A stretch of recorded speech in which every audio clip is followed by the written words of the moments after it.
اعوذ باللہ من الشیطان الرجیم بسم اللہ الرحمن الرحیم مثل الذین ينفقون اموالهم فی سبیل اللہ کمثل حبۃ انبتت سبع سنابل فی کل سنبلۃ مئۃ حبۃ واللہ یضاعف لمن یشاء واللہ واسع علیم۔ سبحان اللہ۔ اس رکوع کے اندر اللہ تبارک و تعالی کی بارگاہ اقدس میں صدقہ دوسرا مال خرچ کرنے کی فضیلت کو بیان کیا گیا ہے، سبحان اللہ۔ اور یہاں پہ اللہ تبارک و تعالی نے مثال کے ساتھ سمجھایا ہے کہ جو شخص اللہ کی بارگاہ اقدس میں اپنا مال اپنا پیسہ خرچ کرتا ہے، اللہ تبارک و تعالی پھر اس کو واپس کیسے کرتا ہے۔ فرمایا مثل الذین ينفقون اموالهم فی سبیل اللہ، فرمایا ان لوگوں کی مثال ایسے ہے ينفقون اموالهم جو اپنا پیسہ اپنا مال فی سبیل اللہ اللہ کی راہ میں خرچ کرتے ہیں، ٹھیک ہے، کیسی ہے؟ کمثل حبۃ، ان کی مثال ایسے ہے جیسے دانہ ہوتا ہے۔ کیا ہوتا ہے؟ دانہ۔ انبتت، وہ اگاتا ہے، سبع سنابل، 7 بالیاں، فی کل سنبلۃ، اور ہر بالی کے اندر 100 حبہ، 100 دانہ ہوتا ہے۔ واللہ یضاعف لمن یشاء، فرمایا اللہ تعالیٰ چاہے تو مزید اس میں اضافہ کر دے، بڑھا دے۔ واللہ واسع علیم، اللہ تعالیٰ وسعت والا بھی ہے اور علم والا بھی ہے۔ اب یہاں پہ اللہ تبارک و تعالیٰ نے اللہ کی راہ میں پیسے کو خرچ کرنے کی ایک مثال کے ساتھ اس کی فضیلت بیان کی ہے کہ جس طرح فرمایا جب تم کھیت کے اندر ایک ہی دانہ ڈال کے آتے ہو اور وہ دانہ اپنی طرف سے تم ضائع کر کے آتے ہو، دیکھیں نا جی، دانہ ڈال دیا زمین کے اندر، اوپر سے ہل بھی چلا دیا ہے، اوپر سے پانی بھی دے دیا ہے، اپنی طرف سے تو تم نے ضائع کر دیا ہے۔ میں وہ ایک دانہ جب اللہ تبارک و تعالی بڑھانا شروع کرتا ہے، پھر وہ جب پوری فصل پک کے تیار ہو جاتی ہے تو کیا ہوتا ہے، میں کہ وہ ایک دانہ اوپر بڑھا اور بڑھنے کے بعد اس کے اوپر پھر جو ہے وہ بالی لگنا شروع ہوئی، ٹھیک ہے، اور وہ اس کے اوپر کتنے پھر دانے لگے ہوتے ہیں۔ میں اللہ تعالیٰ چاہے تو ہر بالی کے اندر جو ہے وہ دانوں کا اضافہ کر دے، کم سے کم اور کچھ بھی نہیں تو 7 تک تو بڑھا دیتا ہے۔ میں اگر 7 سے بھی بڑھانا چاہے، 10 تک لے جائے، 15 تک لے جائے، 20 تک، 100 تک لے جائے، یہ اس کی مرضی ہے۔ تو میں جس طرح ایک دانے کو وہ اس طریقے سے بالیاں بنا کر اس کے اوپر دانے لگا دیتا ہے، فرمایا اسی طرح تم جب 1 روپیہ اللہ کی راہ میں خرچ کرتے ہو تو رب قیامت کے دن اسی طرح بڑھا کر تمہیں واپس کرے گا، ٹھیک ہے جی۔ یہ میں نے آپ کو پہلے بھی یہ بات بتائی تھی کہ جب ہم کوئی چیز صدقہ کرتے ہیں، خیرات کرتے ہیں یا اللہ کی راہ میں خرچ کرتے ہیں، فرمایا قیامت کا دن آئے گا، اللہ تبارک و تعالیٰ اسے بڑھا کر جب واپس کرے گا تو بندہ حیران ہو جائے گا کہ میرے مالک یہ میری کون سی نیکی ہے، میں نے تو کی نہیں ہے۔ رب فرمائے گا یہ تیری چھوٹی سی نیکی ہے جس کو بڑھاتے بڑھاتے میں نے پالتے پالتے یہاں تک پہنچایا ہے، ٹھیک ہے۔ فرمایا فی کل سنبلۃ مئۃ حبہ، فرمایا جس طرح ہر بالی میں 100 دانہ ہوتا ہے، یعنی اتنی بڑی بڑی ہو جاتی ہیں کہ اس کو 100 دانے لگ جاتے ہیں، تو فرمایا کہ واللہ یضاعف لمن یشاء، یہ 100 کی حد نہیں ہے، اللہ چاہے تو مزید اس ایک دانے کو اس سے بھی زیادہ بڑھا دے۔ تو کیا خیال ہے کہ جو ذات ایک دانے کو اتنا بڑھا سکتی ہے تو وہ جو تم نے دیا ہی اللہ کی راہ میں ہے، رب اسے کتنا بڑھا دے گی، اللہ تعالیٰ بڑھا دے گا۔ واللہ واسع علیم، کیونکہ اللہ تعالیٰ وسعت والا ہے، اس میں کسی چیز کی کمی نہیں ہے، جتنا چاہے وہ کسی کو عطا فرما دے۔ آقا علیہ الصلوۃ والسلام نے حضرت ابو ہریرہ کو فرمایا ابو ہریرہ ذرا زمین اور آسمان کو دیکھو تو صحیح، جب سے پیدا ہوئے ہیں رب خرچ کر رہا ہے، ٹھیک ہے جی، جب سے یہ زمین و آسمان یہ کائنات بنی ہے ساری کی ساری اسی سے کھا رہی ہے اور وہ سب کو رزق دے رہا ہے، پوری کائنات کو پالنے کے باوجود آج تک اس کے خزانے میں ذرہ برابر بھی کمی نہیں آئی ہے۔ میں اتنی وسعت والا ہے، اور علم والا کیسے ہے، میں جس طرح تم خرچ کرتے جاؤ گے اسے پتہ ہے کہ کون سا میرا بندہ کہاں پہ اور کس نیت کے ساتھ خرچ کر رہا ہے۔ آگے دیکھیں جی، جو بندے خرچ کرتے ہیں اب اس کی فضیلت دیکھیں۔ میں الذین ينفقون اموالهم فی سبیل اللہ، میں وہ لوگ جو اللہ کی راہ میں خرچ کرتے ہیں اموالهم، اپنے پیسے کو، اپنے مال کو، ثم لا یتبعون ما انفقوا منا ولا عذا، فرمایا کہ اب ان کا مقصد جو ہے نا ما انفقوا، وہ جو خرچ کرتے ہیں منا، نہ وہ احسان کرنے کے لیے خرچ کرتے ہیں، نہ وہ لا عذا، نہ وہ تکلیف دینے کے لیے خرچ کرتے ہیں۔ یہ کتنی بڑی بات ہے ہمارے معاشرے میں۔ ٹھیک ہے، میں اللہ کی راہ میں جو کچھ بھی دیتے ہیں ان کا مقصد نہ تو احسان ہوتا ہے نہ تکلیف دینا ہوتا ہے۔ احسان کیا ہے؟ کسی کو کچھ دیا تو بعد میں اس کو سناتے پھر ہاں بس وہ تو وقت بھول گیا جو میں تمہیں کچھ دیتا سی، یعنی اس کا مطلب یہ ہے کہ تو نے دیا ہی احسان کے لیے تھا، ٹھیک ہے، ولازا تکلیف دینے کے لیے ہے جی۔ کسی کو 5 روپے دینے تو سیلفی کھینچ لینی، کسی کو کچھ دیا ہے تو سیلفی ساتھ کھینچ لیں گے۔ اب مجھے آپ بتائیے سیلفی والی بیماری تو اتنی آئی ہے، دیکھیں آقا علیہ السلام نے ارشاد فرمایا کہ اگر گھر کے اندر پڑوسی اگر ہمسایہ اگر غریب ہے نا تو کوشش کرو کہ یا تو اسے سالن دے دو، نہیں دے سکتے تو کم سے کم جو ہے وہ اس کو سالن کی وجہ سے تکلیف تو نہ ہو، اسے یہ تو پتہ نہ ہو کہ یار ہمسایہ نے گوشت پکایا ہوا ہے، پھر چپ کر کے اندر جا کے بیٹھ کے کھا لو۔ یا تو ہمسائے کو دو، نہیں دے سکتے تو کم سے کم ہمسائے کو اتنا احساس تو نہ محسوس کرواؤ کہ یار ہم نے گوشت پکایا اور تو دال بھی نہیں پکا سکا، جہاں پہ آقا علیہ الصلوۃ والسلام نے یہ ارشاد فرمایا ہو کہ اپنے شوربے کی وجہ سے اپنے سالن کی وجہ سے اپنے ہمسائے کو تکلیف نہ دو۔ آج ہماری قوم جب ہوٹل پہ بیٹھتی ہے پہلے سیلفی کھینچ کے پورے گروپ کے اندر ڈال رہی ہوتی ہے، نہیں ہوتا؟ جہاں ہوٹل میں بیٹھیں گے کھانا کھانے کے لیے پہلے سیلفی کھینچیں گے، ٹھیک ہے، یہ ہماری ینگ جنریشن کا حال یہی ہے نا، جہاں بیٹھیں گے جو اچھی چیز کھانے لگیں پہلے اس کی سیلفی بنائیں گے، جہاں ہوٹل میں بیٹھیں گے سیلفی بنائیں گے، سارا کچھ چھوڑے حرم کے اندر جائیں گے سیلفی بنائیں گے، ٹھیک ہے نا جی۔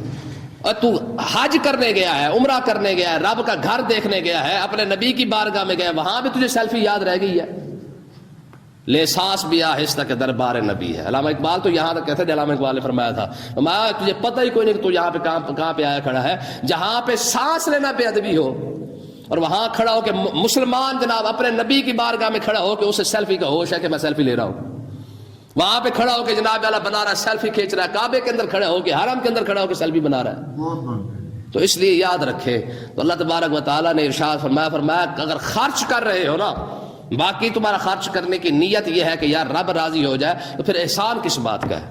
میں آپ کو ایک اور حیران کن بات بتاؤں، پوری دنیا کے اندر جتنے مذاہب ہیں دینے والے کا احسان ہے، اسلام کہتا ہے لینے والے کا احسان ہے۔ اگر زکوٰۃ نہ لیتا تو بتا کہاں جاتا، اگر وہ صدقہ نہ لیتا تو کہاں جاتا؟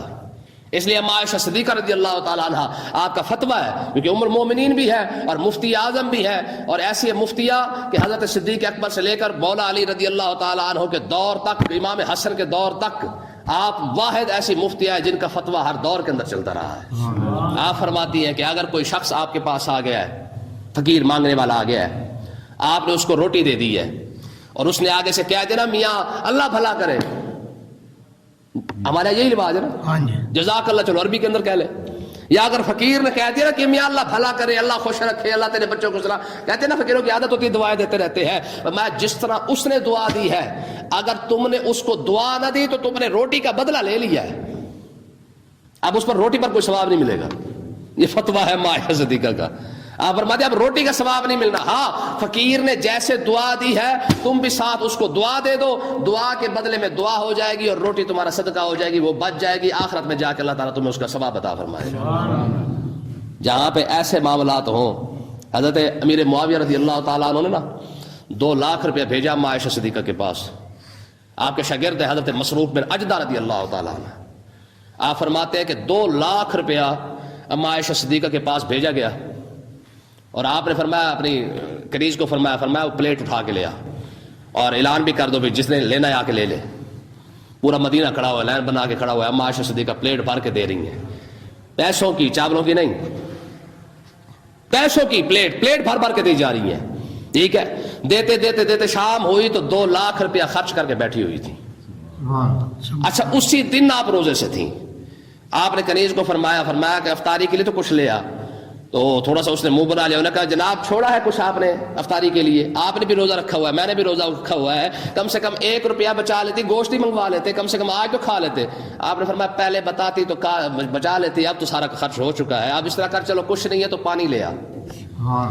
یار 2 لاکھ روپیہ خرچ کرنے کا اتنا احساس نہیں ہے کہ ہم افطاری کے لیے بھی کچھ لے لیں، اور آج ہماری قوم جب دیگ پکاتی ہے آدھے سے زیادہ پہلے اپنے گھر رکھ لیتی ہے، نہیں ہوتا؟ جب اللہ کی راہ میں دے رہے ہو تو بھائی میرے پھر اللہ کی راہ کا مطلب یہ ہے کہ اب تیرا حصہ اتنا ہے جتنا عام بندے کا ہے۔ گھر میں دیگ پکا کے آدھی تو آپ نے گھر رکھ لی ہے، اللہ کی راہ میں کیسے ہو گئی؟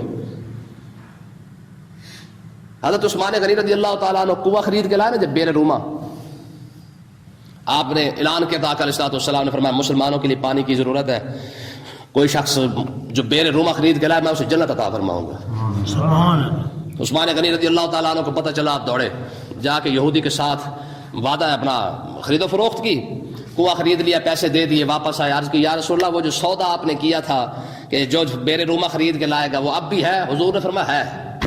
انہوں نے کہا یا رسول اللہ پھر یہ کنواں حاضر ہے، جنت؟ آپ نے فرمایا جنت تیری پکی ہو گئی۔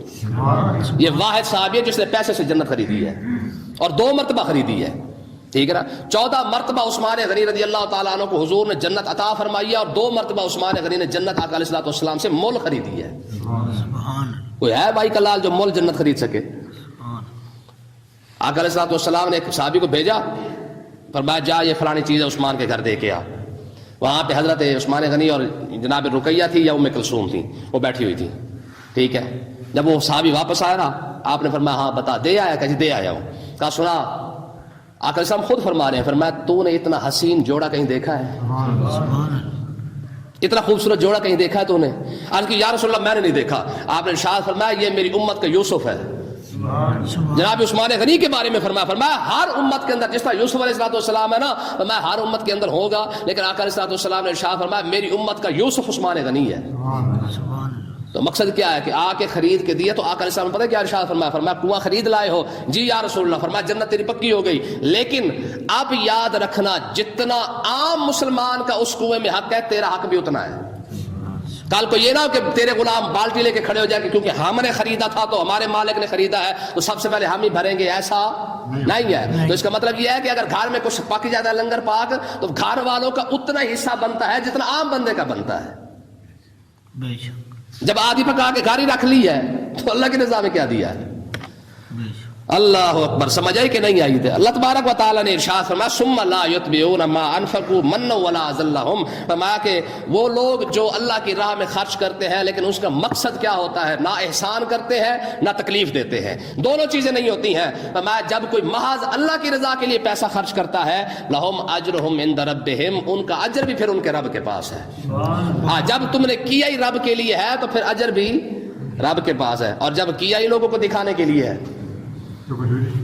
جی، کیا ہی لوگوں کو ذلیل کرنے کے لیے ہے، سیلفی لینے کے لیے کیا ہے، تو بتاؤ سیلفی لینے کی خاطر جس نے پیسہ خرچ کیا ہے اجر کہاں سے ملے گا؟ غریب کی مدد کرتے ہوئے بھی سیلفی لے رہے ہو۔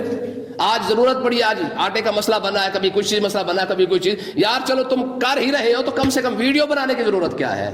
کر رہے ہو تو سیلفی بنانے کی ضرورت کیا ہے؟ تو اللہ تبارک و تعالیٰ نے ارشاد فرمایا کہ جو بندہ اللہ کی راہ میں خرچ کرے اور مقصد صرف اور صرف اللہ کی رضا ہو، دیکھیں اس کا اجر کتنا ہے۔ فرمایا لا خوف علیہم ولا هم یحزنون، نہ انہیں دنیا میں خوف ہوگا نہ انہیں آخرت میں خوف ہوگا، آخرت میں کوئی غم ہوگا۔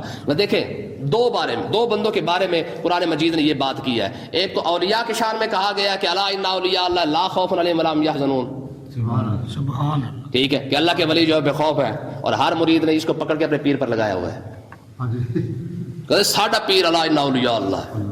حقیقت ہے اس آیت سے آگے پڑھتے ہی نہیں ہے۔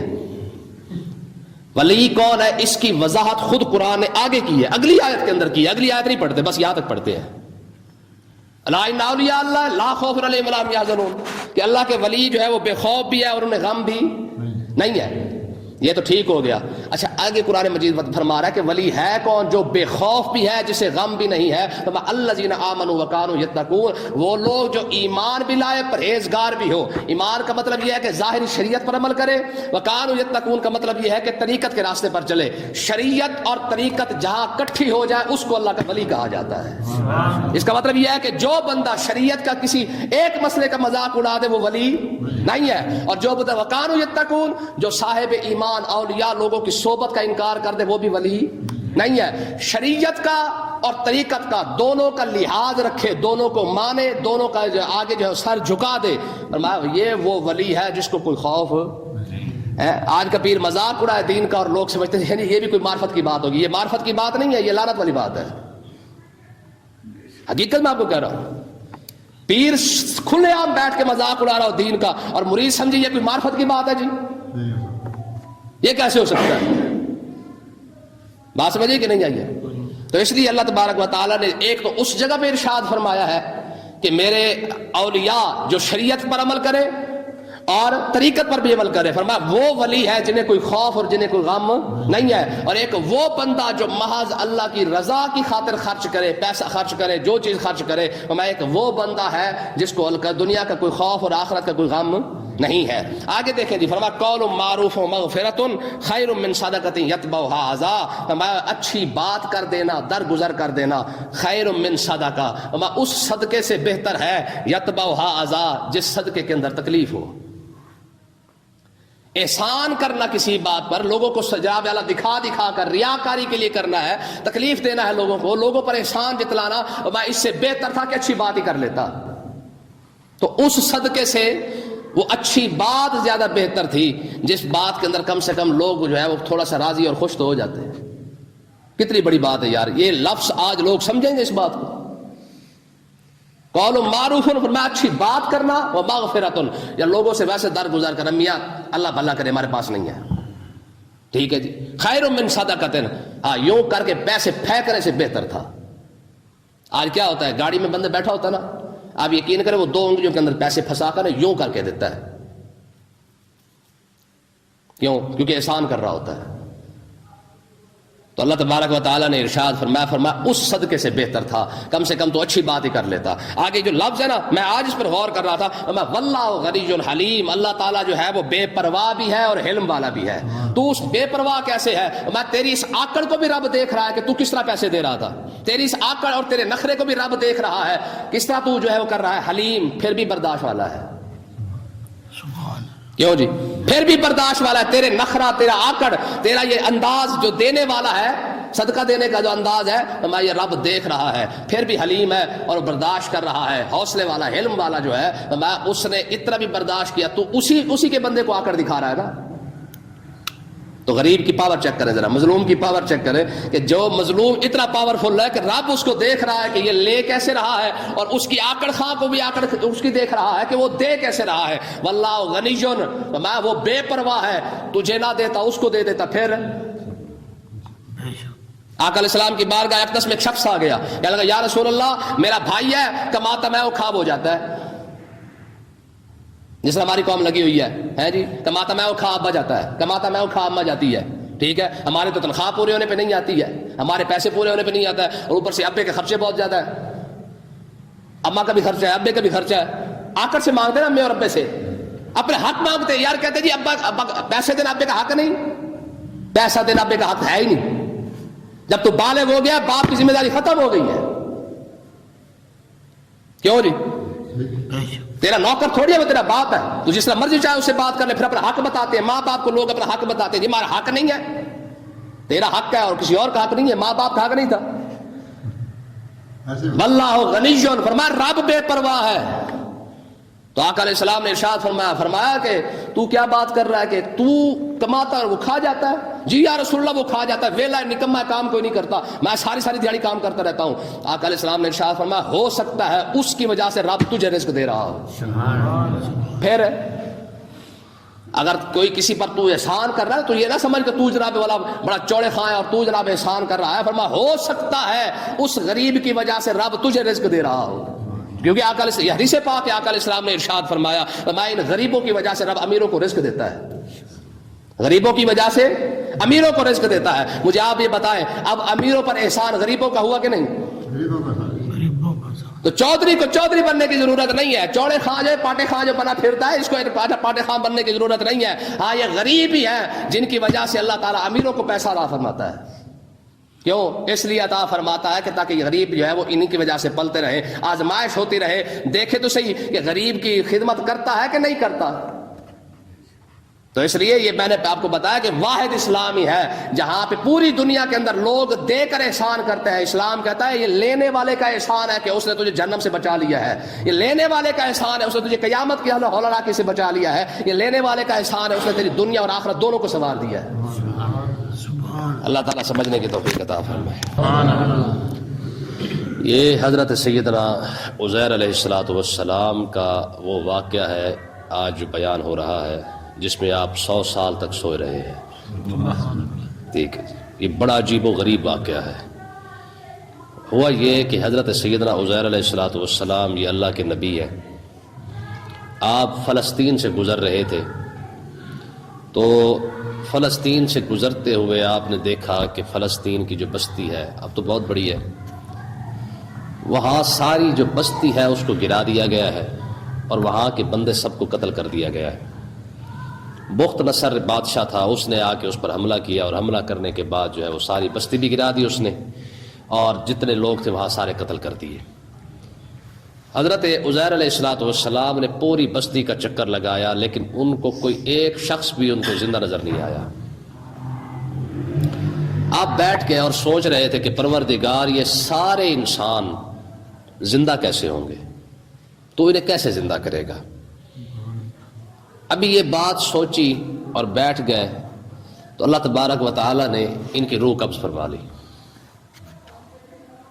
ویسے تو یہ بہت لمبا چوڑا واقعہ ہے، 100 سال تک ان کی روح قبض رہی ہے، 100 سال سوئے رہے ہیں، پھر 100 سال کے بعد یہ اٹھے ہیں، شام کا وقت تھا، تو اللہ تبارک و تعالی نے فرمایا عزیر کتنی دیر سویا ہے؟ کہنے لگے جی دوپہر کو سویا تھا، شام کو اٹھ گیا ہوں۔ تو اللہ تبارک و تعالی نے ارشاد فرمایا میرے عزیر تو 100 سال سویا رہا ہے۔ وجہ کیا تھی؟ جب وہ اٹھے تو اس وقت ہوا یہ کہ 100 سال کا ایک عرصہ ہے، تو پیچھے سے جو ہے وہ آباد ہونا شروع ہو گئے، پیچھے سے دوسرے بادشاہ آئے، انہوں نے مکان اچھے بنائے، پھر لوگ وہاں پہ آباد ہونا شروع ہو گئے۔ تو ان کو بڑی حیرت ہوئی کہ یار میں دوپہر کو سویا تھا تو بربادی ہی بربادی تھی، شام کو اٹھا ہو تو آبادی آبادی ہو چکی ہے۔ تو اللہ تبارک و تعالی نے فرمایا میرے عزیر ذرا اپنا کھانا تو دیکھ ساتھ لایا تھا، وہ کھجور تھی اور کچھ تھوڑا سا جوس وغیرہ رس وغیرہ تھا، اچھا کھانا بھی محفوظ تھا، 100 سال تک کھانا خراب نہیں ہوا، وہ کھجوریں خراب نہیں ہوئی، وہ رس خراب نہیں ہوا۔ اور جو گدھا تھا فرمایا اب ذرا اپنے گدھے کو سواری کو دیکھ، گدھے کو دیکھا تو اس کی ہڈیاں بچی ہوئی ہیں، باقی سارا ختم ہو چکا ہے۔ پھر جب انہوں نے دیکھا تو اللہ تبارک و تعالی نے سب سے پہلے ان کی آنکھوں کے اندر جو ہے وہ جان عطا فرمائی، پھر انہوں نے خود ہی اپنے وجود کو دیکھا، ان کے وجود کے اندر جان آنا شروع ہو گئی۔ پھر اس کے بعد انہی کے سامنے جو ہے وہ ان کا جو گدھا جو جس کے ہڈیاں صرف بچی ہوئی تھی، 100 سال کا عرصہ ہے آخر، وہ ان کے سامنے ہی پھر دوبارہ زندہ ہوا۔ پھر یہ اٹھ کے اپنے جب گھر گئے اور گھر جا کے انہوں نے اپنا گھر کو تلاش کیا تو اندازے سے اپنے گھر پہنچے، وہاں ایک خاتون بیٹھی تھی، بوڑھی عورت تھی، بینائی ختم ہو چکی تھی، آنکھیں اور پاؤں بھی اس کے جو ہے وہ چلنے سے بھی قاصر تھی، پاؤں سے بھی معذور ہو چکی تھی۔ تو آپ نے کہا جی یہ عزیر کا گھر ہے؟ تو انہوں نے کہا جی یہ عزیر کا گھر تو ضرور ہے، پر عزیر کو 100 سال ہو گئے، وہ غائب ہو چکا ہے، ہمیں تو پتہ ہی نہیں اس کا۔ آپ نے فرمایا میں عزیر ہوں۔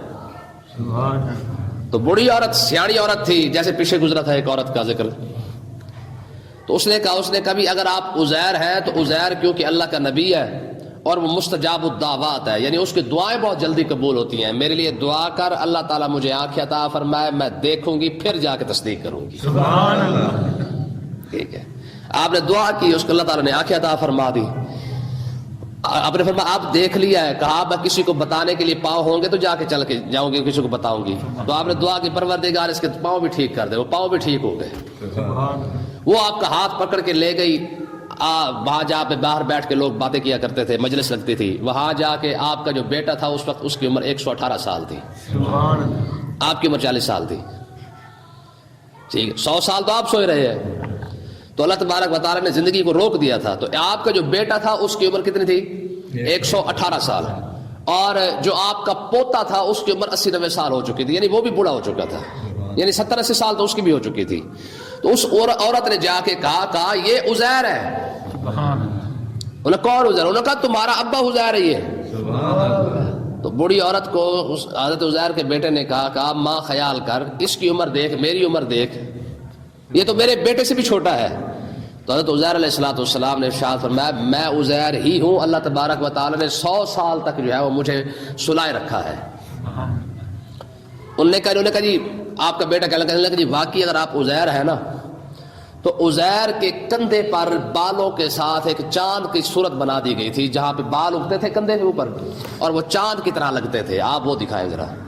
آپ نے کپڑا ہٹایا تو پیچھے کھڑا تھا۔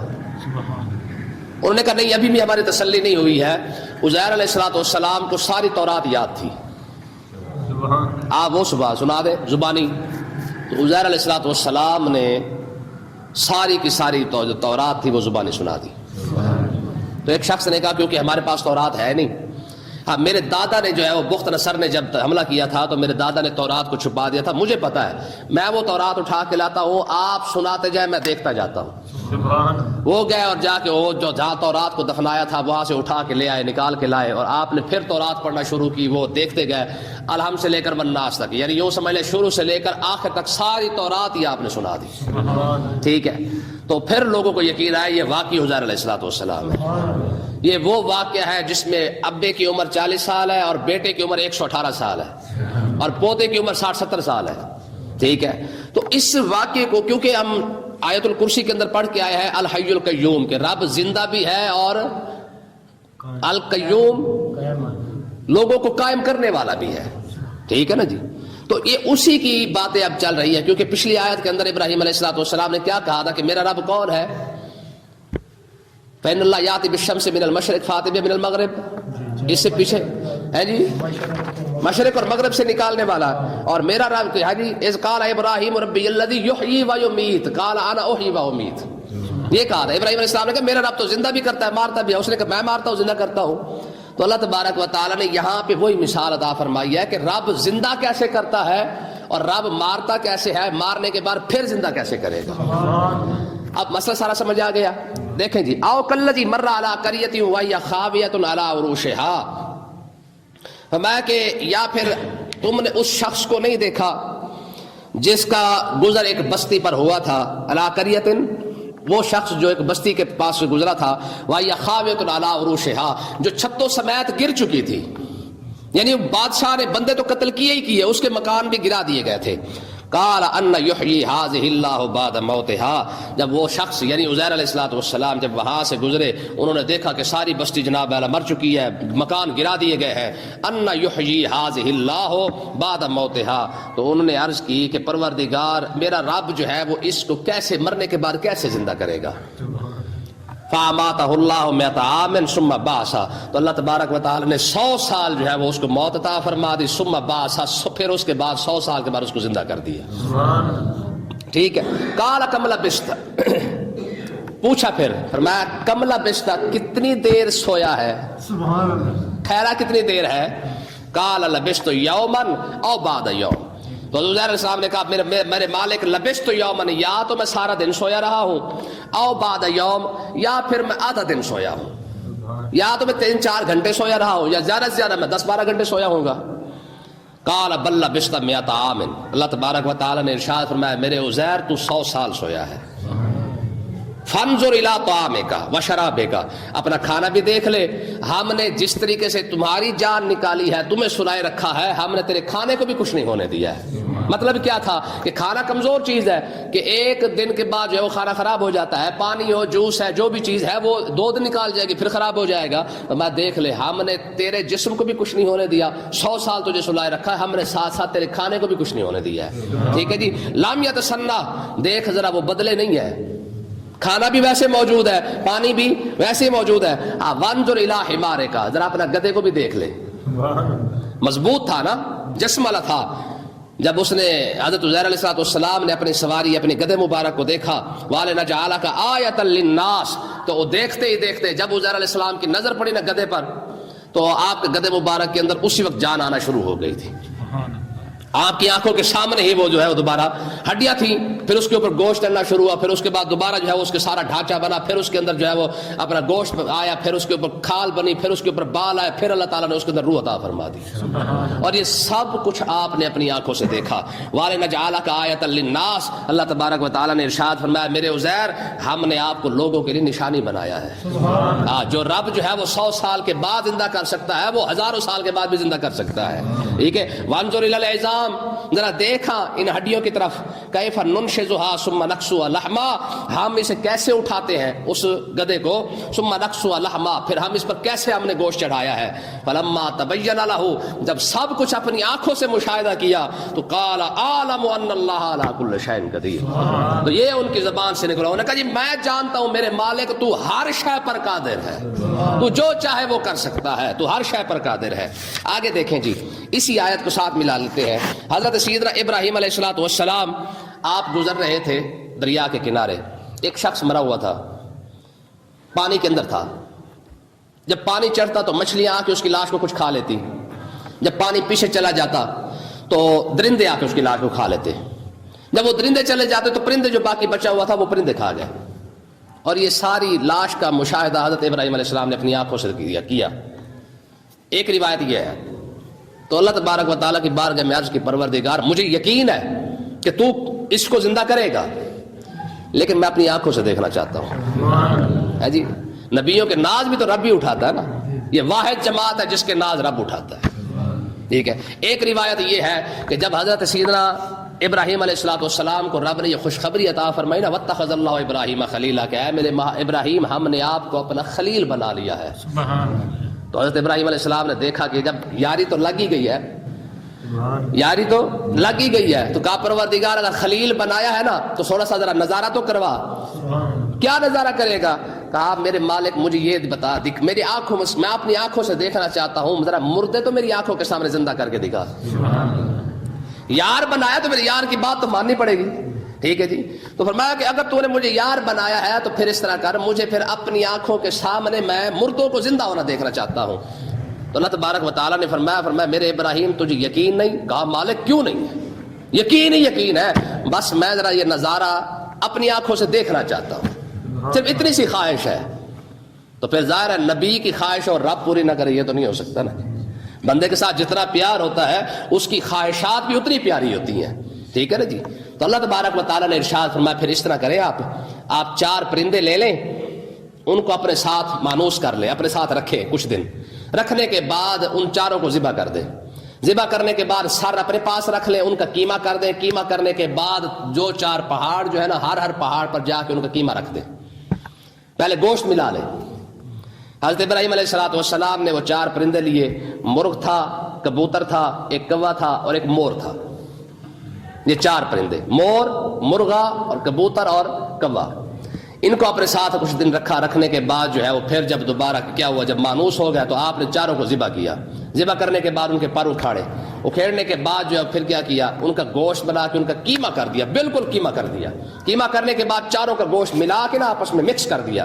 مکس کرنے کے بعد تھوڑا تھوڑا جا کے نا مختلف پہاڑوں پہ رکھتے رہے. جب رکھ لیا نا تو اللہ تبارک و تعالیٰ نے فرمایا ذرا بلا تو صحیح ان کو. اب تو ہی بلا، کیونکہ تیری خواہش ہے اور تو اپنی ہی آواز سے ان کو بلا کے دیکھ.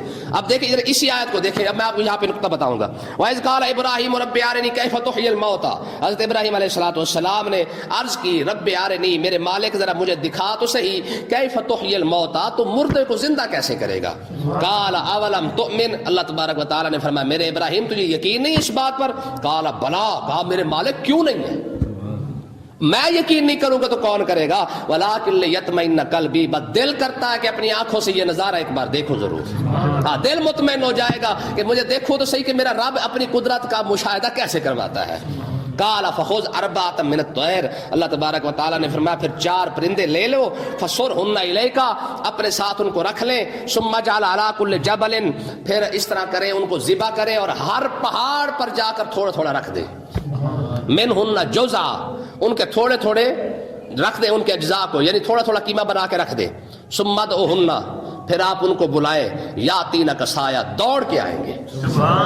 ہاں دوڑ کے آئیں گے. وعلم، اور یہ جان لے، ان اللہ عزیز حکیم، بے شک تیرا رب جو ہے وہ غالب بھی ہے اور حکمت والا بھی ہے. ٹھیک ہے نا. اب دیکھیں حضرت ابراہیم علیہ الصلوۃ والسلام نے 4 کو جو ہے وہ رکھا.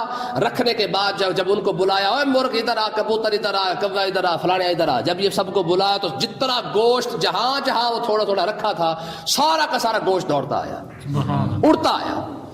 خود بخود وہ گوشت اڑا، خود بخود جو ہے وہ ٹھیک ہوا. اس کے بعد ان کے پر لگے. اس کے بعد جہاں، کیونکہ سارا حضرت ابراہیم علیہ السلام کے پاس تھے، سارا کا سارا پرندہ تیار ہونے کے بعد اپنے اپنے سر کے ساتھ آ کے جڑ گیا اور وہی پرندے حضرت ابراہیم علیہ السلام کے سامنے پھر دوڑنے لگ گئے. ذرا دیکھیں یہ بات تو ہے ابراہیم خلیل اللہ کی. ٹھیک ہے، یہ خلیل اللہ کا ناز ہے کہ عرض کی پروردگار یار بنایا ہے تو پھر یہ دکھا. اچھا کریم آقا علیہ الصلوۃ والسلام کا کمال دیکھیں. پرندہ تھا، جان بھی تھی، زندہ چیز تھی، اس کے اندر جان موجود تھی. ان کو ذبح کیا، انہی کو دوبارہ زندہ کیا گیا ہے.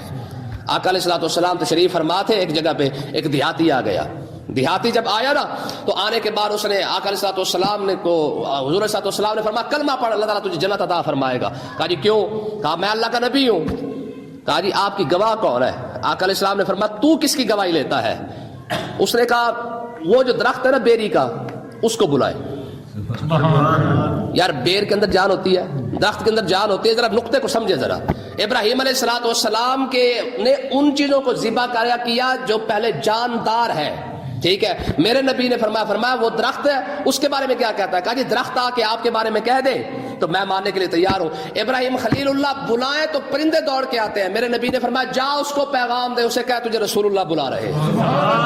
ہاں میں نہیں بلاتا، تو جا کے اسے کہہ دے، تو جا کے اسے کہہ کہ تجھے رسول اللہ بلا رہے ہیں. ٹھیک ہے، وہ دیہاتی دوڑ کے گیا، اس نے جناب ٹہنی پکڑی، اس نے کہا تجھے رسول اللہ بلا رہے ہیں.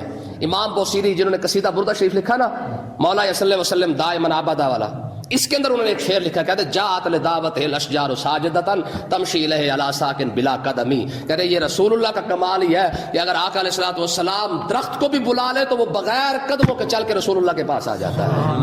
ٹھیک ہے جی، جاندار چیز کو اپنی آنکھوں کے سامنے مشاہدہ کرنا یہ خلیل اللہ کا کمال ہے، بہت بڑی بات ہے. لیکن بغیر جان والی چیزوں کو اور وہ بھی کسی کے کہنے پر بلا لینا یہ رسول اللہ کا کمال ہے.